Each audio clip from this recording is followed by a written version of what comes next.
Jak się ma do czynienia z rękopisem Chopina, czy to jest rękopis muzyczny, czyli utwór, czy to jest list, to sama świadomość, że to jest oryginał tego, co napisał kompozytor, wielki człowiek jednak, prawda?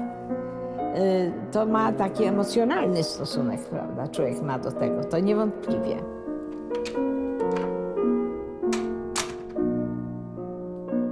Kiedy podchodzi się do autografu Chopina, to tak trochę jakby się podchodziło do dzieła sztuki.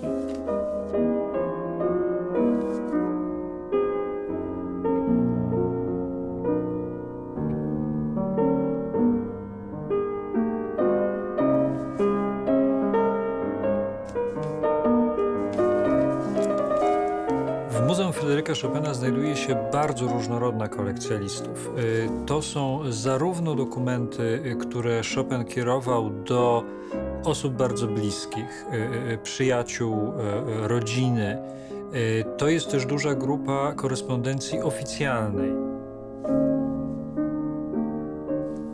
W ostatnim czasie udało nam się pozyskać dużą, bardzo różnorodną partię tego materiału. To jest taka korespondencja o typie wartkim, szalenie bystrym. To jest materiał, który ma walor zarówno informacyjny, jak i walor literacki.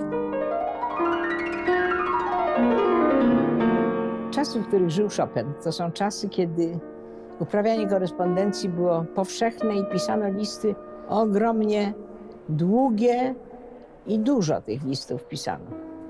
Chopin, to wiadomo, to wiemy, że nie lubił pisać listów. On chyba w ogóle nie bardzo lubił pisać, bo również nie znosił pisać nut. Dobrze, to możemy zacząć od tego obiektu pierwszego, MC309.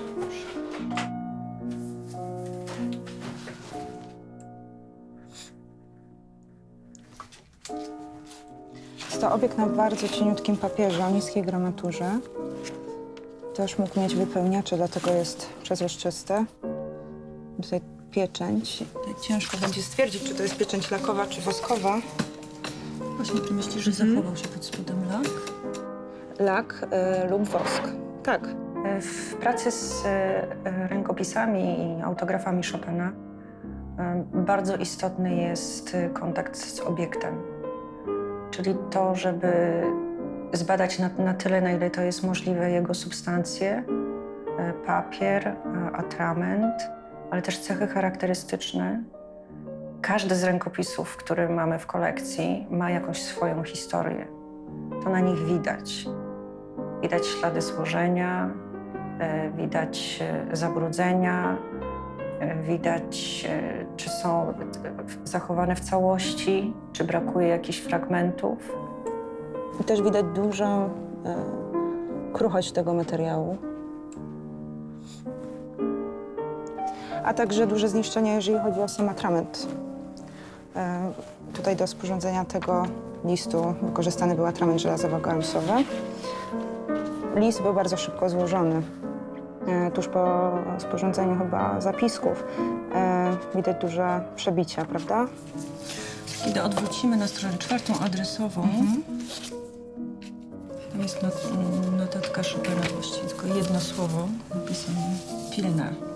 Czyli już rozumiem, że prawdopodobnie Chopin spieszył się, wysyłając ten list i stąd szybciej złożył, zanim atrament wysechł. Te szczegóły, które staramy się dostrzec w każdym rękopisie, służą temu, żeby dowiedzieć się więcej o samym Chopinie, o jego epoce, dostarczyć nowych informacji także do badań innych osób i chopinologów. Przy badaniu rękopisów niezbędnym obecnie narzędziem są wysokiej jakości zdjęcia. Fotografowanie jest finałem, który poprzedza etap wielogodzinnych przygotowań. Aparat, którym się posługuję, robi zdjęcia w bardzo wysokiej rozdzielczości. Do tego stopnia, że przy powiększeniu 100% później na ekranie takiego zdjęcia widać strukturę papieru. Także drobne elementy papieru, włosia czy pyłki, nawet kurz, to wszystko jest widoczne na zdjęciu. Tego gołym okiem nie widać. Ilekroć to możliwe, ten aparat jest rozbudowywany, ulepszany i udoskonalany w taki sposób, że aktualnie jest to prawdopodobnie najlepszy sprzęt do digitalizacji na świecie. Moją rolą jest, żeby obiekty, żeby korozja atramentowa, ale też inne typy zniszczeń nie postępowały.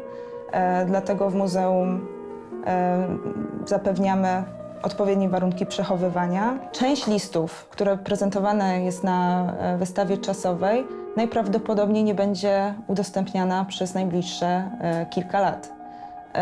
Takie też są zalecenia konserwatorskie. Dla mnie najciekawszym obiektem jest list sporządzony przez Fryderyka Chopina. Wokół adresata znajdują się 3 odciski linii papilarnych.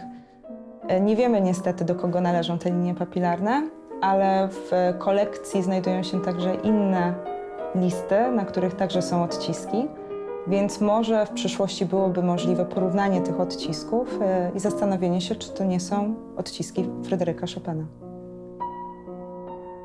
Myślę, że Chopin stał mi się gdzieś bliższy, to na pewno. Po tym, kiedy mogłam zobaczyć, poznać kilka jego rękopisów. I to jest tak, że im dłużej się im przyglądam, tym jakby mocniej czuję Chopina wokół.